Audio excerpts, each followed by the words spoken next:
what you see in the picture is the cross-section view of a circuit breaker.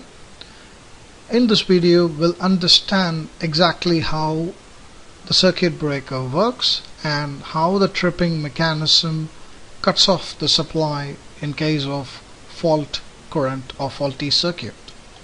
So the red wire, what you see is the supply. Let's say the current comes and then it's with the help of the screw bolted to this terminal of the circuit breaker, and here it goes, and this is a bimetallic strip, and here is the spring-loaded arm, and here is the linkages. So this is a link, here is a link, and then this is the conductor.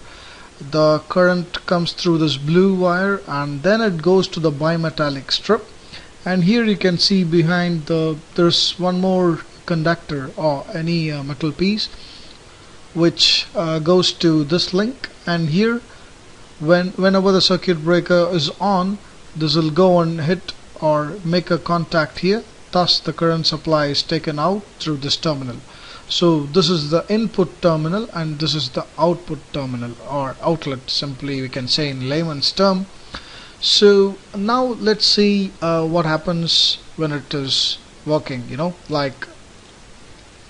alright, so these contacts are open now, the breaker is in off position, now it's on, the current starts to flow through the supply line, that's the red line, the current flows through this terminal, and here you have screwed it, so remember that it flows through this. If it's loose, then definitely there's going to be a problem with the circuit breaker, like arcing, or even the circuit breaker might trip. Any fault may occur over here.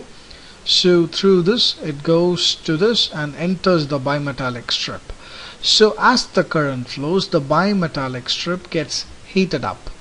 So let's say the circuit breaker is rated for 20 amps.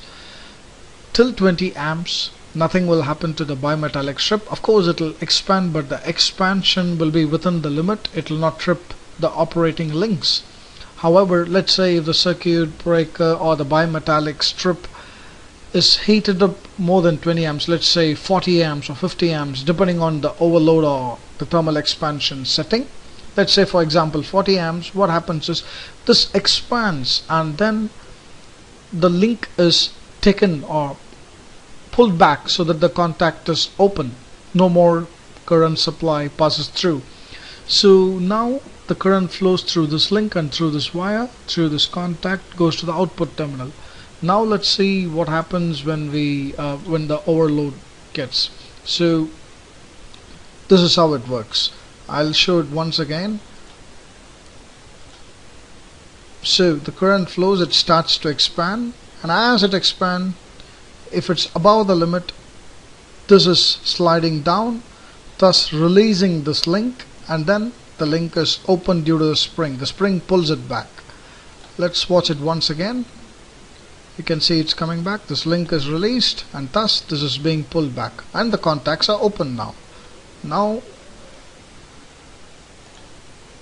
the breaker is in trip position. After it's tripping, it's in its center position. On is towards this, off is this, and when it's in center position, it's in a trip position.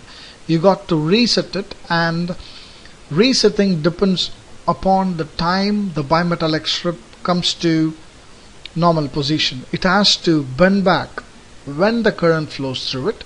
The bimetallic strip gets heated up. When the supply is interrupted, the bimetallic strip cools down and comes back to its original position, and thus it cools down, allowing you to put off the breaker and reset it. Let's see now what happens. So after the bimetallic strip cools down and comes back to its original position, you will be able to reset the circuit breaker from the trip position. As I said earlier, on position is towards like this, which I have shown in the arrow mark. Off position is this, and the center position will be the tripped condition.